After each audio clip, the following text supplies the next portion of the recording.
সুপ্রিয় ষষ্ঠ শ্রেণীর শিক্ষার্থী বন্ধুরা, আজকের এই টিউটোরিয়ালে সবাইকে স্বাগত। আমি কুমার রঞ্জিত সুব্রত, সহকারী শিক্ষক, মোহাম্মদপুর উচ্চ বিদ্যালয়, জগৎ গ্রাম, লালমনিরহাট। শিক্ষার্থী বন্ধুরা, আজকে আমি অজানা রাশির জগতের অনুশীলনী থেকে 6 নম্বর এবং 7 নম্বর এই দুটি সমস্যার সমাধান করে দেব। এর আগের পর্বে আমি বাকি সমস্যাগুলোর সমাধান করে দিয়েছি। তো চলো শিক্ষার্থী বন্ধুরা, প্রথমে আমরা কি করব, ক নম্বর যে সমস্যাটি রয়েছে সেটির সমাধান করব। তোমরা দেখতে পাচ্ছি যে এখানে একটি আয়তাকৃতি বোর্ড রয়েছে, যার দৈর্ঘ্য হচ্ছে x-3 মিটার এবং প্রস্থ হচ্ছে 2 মিটার। তো ক নম্বরে বোর্ডটির পরিসীমা নির্ণয় করতে বলা হয়েছে এবং খ নম্বরে বোর্ডটির ক্ষেত্রফল নির্ণয় করতে বলা হয়েছে। তো প্রথমে আমরা ক নম্বর বোর্ডটির পরিসীমা নির্ণয় করব। তো আমরা জানি যে এখানে দেওয়া ছিল যেটা আর কি, আয়তাকৃতি বোর্ডের দৈর্ঘ্য হচ্ছে x-3 মিটার এবং প্রস্থ ছিল 2 মিটার। তো আমরা জানি আয়তাকার ক্ষেত্রের পরিসীমা হচ্ছে 2 ইন্টু দৈর্ঘ্য যোগ প্রস্থ, অর্থাৎ কোনো আয়তাকার ক্ষেত্রের পরিসীমা নির্ণয় করতে হলে দৈর্ঘ্য এবং প্রস্থের সমষ্টির সঙ্গে 2 গুণ করতে হয়। তো কাজে আমরা এই সূত্রটা এখানে বসাবো। তো বোর্ডের পরিসীমা সমান 2, এখানে দৈর্ঘ্য আছে, দৈর্ঘ্য কত আছে, x-3, তো আমরা দৈর্ঘ্যের জায়গায় x-3 বসাবো, তারপরে প্লাস প্লাস, এবং প্রস্থের জায়গায় আমরা কি বসাবো, 2 বসাবো। এরপরে আমরা এখান থেকে আমরা দ্বিতীয় বন্ধনীটা বাদ দিয়ে দেব, দিয়ে কি করব, এখানে x-3 প্লাস 2 লিখবো। লেখার পর আমরা এখান থেকে x লেখার পর 2 ইন্টু x, এখান থেকে আমরা এই যে সংখ্যা প্রতীকগুলো যে আছে এগুলো আমরা একটা মাইনাস, একটা হচ্ছে প্লাস, তাহলে আমরা -3 এবং +2 কি করব, বিয়োগ করব। তো 3 থেকে 2 বিয়োগ করলে হচ্ছে 1, এবং বড় সংখ্যার সামনে মাইনাস চিহ্ন আছে, সেক্ষেত্রে এখানে মাইনাস দিতে হবে। তো আমরা বোর্ডের পরিসীমা এটাই রেখে দিতে পারি। তো আমরা গুণ করলে সমস্যা নেই, আমরা 2 যেহেতু এটা গুণ অবস্থায় আছে, তো আমরা 2 দিয়ে এটাকে গুণ করতে পারি। 2 দিয়ে যদি আমরা এই x কে গুণ করি 2x, মাইনাস 2 দিয়ে 1 কে গুণ করলে 2 হয়।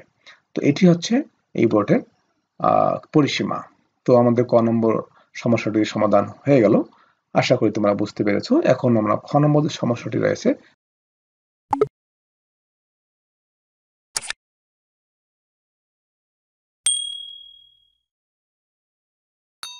সেটি দেখব।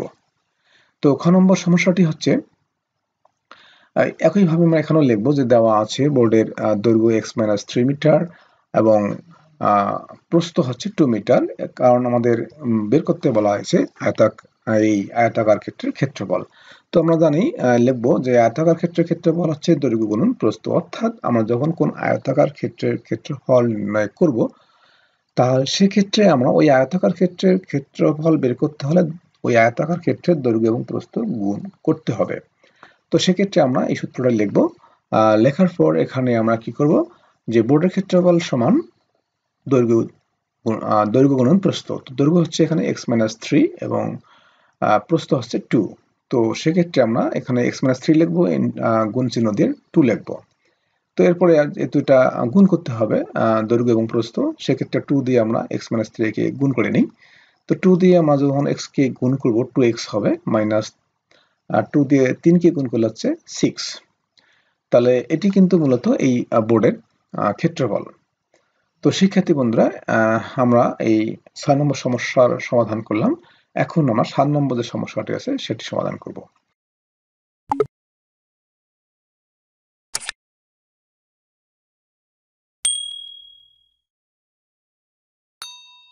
তো 7 নম্বর সমস্যাটি ছিল যে নিচের চিত্রটি মার্বেল দ্বারা তৈরি একটি প্যাটার্ন, এর 100তম কলাম বানাতে মোট কতগুলো মার্বেল লাগবে। তো চিত্রটি দেখে নিই।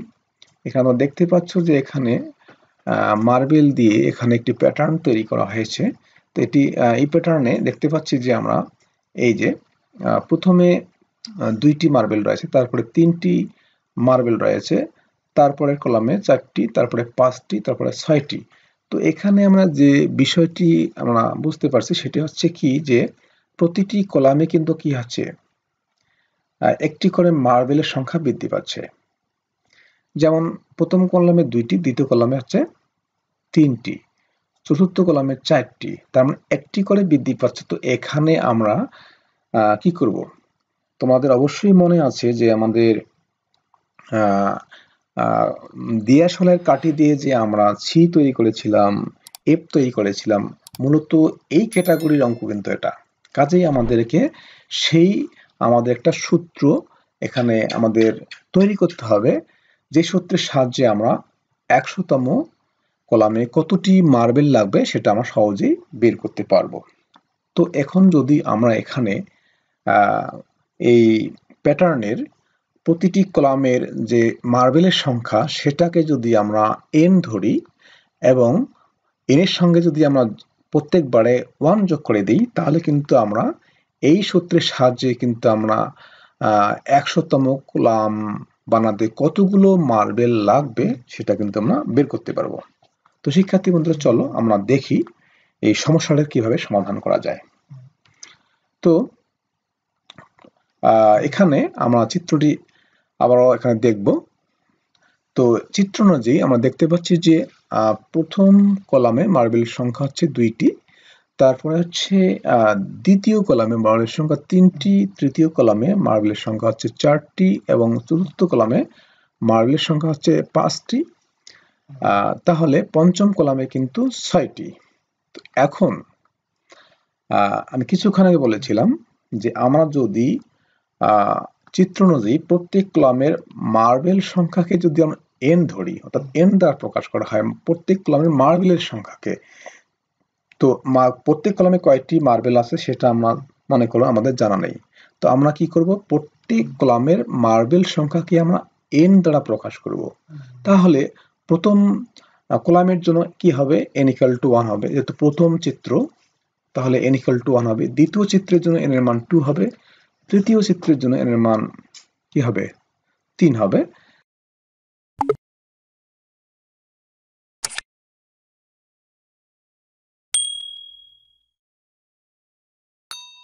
তৃতীয় কলামের জন্য n = 3 হবে।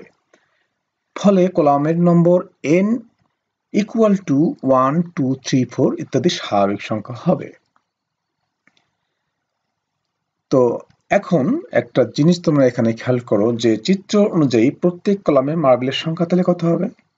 এই যে তোমরা খেয়াল করো যে চিত্রের যে সংখ্যা, চিত্রের প্রত্যেক কলামের মার্বেলের সংখ্যা +1। আমি কিছুক্ষণ আগে বলেছিলাম যে আমরা এই চিত্রের প্রত্যেক কলামের মার্বেল সংখ্যাকে যদি আমরা n ধরি, তাহলে আমরা কি করব, প্রত্যেক কলামের কিন্তু মার্বেল সংখ্যা নির্ণয় করতে পারবো। সেক্ষেত্রে আমরা যদি n+1 এই সূত্রটি, এই নীতির সাহায্যে আমরা খুব সহজেই কিন্তু কি করব, 100তম মার্বেলের সংখ্যা নির্ণয় করতে পারবো। তাহলে এখানে আমরা 100তম কলামের মার্বেল কতটি লাগবে, হ্যাঁ 100তম কলামে মার্বেল লাগবে এই যে তার মানে n এর জায়গায় আমরা কি বসাবো, 100 বসাবো। কেননা আমরা জানি যে n হচ্ছে কি, প্রত্যেক কলামের মার্বেলের সংখ্যাকে আমরা n দ্বারা প্রকাশ করেছি। তাহলে 100তম চিত্রে n এর মান হবে কত, 100 হবে। এবং তার সঙ্গে আমরা কি করব, প্রত্যেক কলামে কিন্তু একটা করে মার্বেলের সংখ্যা বৃদ্ধি পেয়েছে, সেক্ষেত্রে আমরা n+1 লিখেছি সূত্রটি। তাহলে n এর মান হবে এখানে 100, তাহলে 100 + 1 মানে হচ্ছে 101টি মার্বেল লাগবে 100তম কলামে। অনুরূপভাবে তোমাকে যদি বলা হয় তাহলে 1000তম কলামে কয়টি মার্বেল লাগবে, হ্যাঁ 11তম কলামে মার্বেল লাগবে 1001টি। ওকে, আশা করি তোমরা বুঝতে পেরেছো। তো শিক্ষার্থী বন্ধুরা, আজকে এ পর্যন্তই। সবাই ভালো থাকবে, সকলের জন্য আমি শুভ কামনা করছি।